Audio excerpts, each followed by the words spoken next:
बिस्मिल्लाहिर्रहमानिर्रहीम। अस्सलाम वालेकुम नाज़रीन, आप देख रहे हैं यूट्यूब चैनल अमान टीवी। खबर शामिल करने से पहले गुजारिश है हमारे चैनल को सब्सक्राइब कर लें, वीडियो को लाइक करें ताकि हर नई आने वाली खबर बर वक्त आप तक पहुंच सके। नाज़रीन, आपको अपडेट करने जा रहे हैं गुजरात की कौमी असम्बली के रुकन NA 62 कोटला रब अली खां से, जहां पर मुस्लिम लीग नून गुजरात से ताल्लुक़ रखने वाले एक अहम रहनुमा साबिक MNA चौधरी आबिद रज़ा कोटला की जानिब से चौधरी बरदरान पर शदीद तनकीद की गई है। चौधरी आबिद रज़ा कोटला की जानिब से हालिया सैलाब की जो सूरत हाल के बायस गुजरात में जो तबाहकारियाँ हुई, उस पर चौधरी आबिद रज़ा कोटला ने शदीद तनकीद का निशाना बनाते हुए चौधरी बरदरान के बारे में अहम बयान दिया है। चौधरी आबिद रज़ा कोटला का कहना था कि चौधरी परवेज़ लाई का गुजरात में हालिया दौरा और मुस्लिम लीग नून पर तनकीद दरअसल एक पुराना स्क्रिप्ट है, जिसे नए कागज पर लेकर अवाम को गुमराह करने की नाकाम कोशिश की जा रही है। वो शख्स जो 50 साल से इक़्तिदार के ऐवानों में मौजूद रहा, उसे तो जवाब मांगने की बजाय जवाब देना चाहिए कि उनका आबाई शहर क्यों बारिश के पानी में डूब गया। 1122 जैसे मंसूबे का बार बार जिक्र करके वो खुद को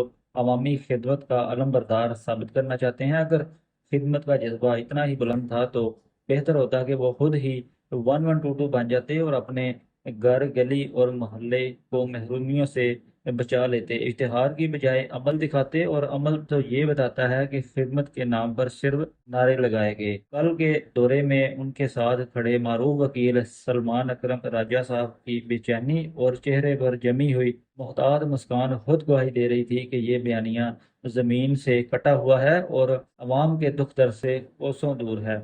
पिछले 50 सालों में गुजरात समेत पूरे पंजाब के वसाइल लूटने वाले आज एक दूसरे पर इल्ज़ाम तराशी करके राय फरार इख्तियार करना चाहते हैं, लेकिन अवाम बाशऊर और समझदार है और इस झांसे में आने वाले नहीं। गुजरात के लोग अब इल्ज़ाम तराशी नहीं, हिसाब मांग रहे हैं। दोनों खानदानों से वो पूछ रहे हैं कि क्यों हमारे गली मोहल्ले आज भी पानी में डूबे हुए हैं।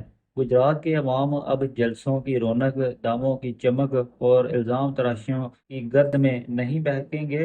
वो जानते हैं कि 50 साल इक़्तिदार के बाद भी अगर कोई अपने मोहल्ले को नहीं बचा सका तो वो पूरे पंजाब का ठेकेदार कैसे बन सकता है। अब अवाम को इश्तिहार नहीं, हिसाब चाहिए। वो नारे नहीं, हिसाब चाहते हैं और कुछ कर नहीं सकते तो खुदा के लिए गुजरात की अवाम को माफ़ी दे दें। ये कहना है साबिक MNA चौधरी आबिद रज़ा कोटला का। आपके ख्याल में चौधरी बरदरान का मौक़िफ़ दुरुस्त है, या फिर चौधरी आबिद रज़ा कोटला और मुस्लिम लीग नून गुजरात का? अपनी राय से ज़रूर आगाह कीजिएगा। अगली वीडियो तक दीजिए इजाज़त। अल्लाह हाफ़िज़।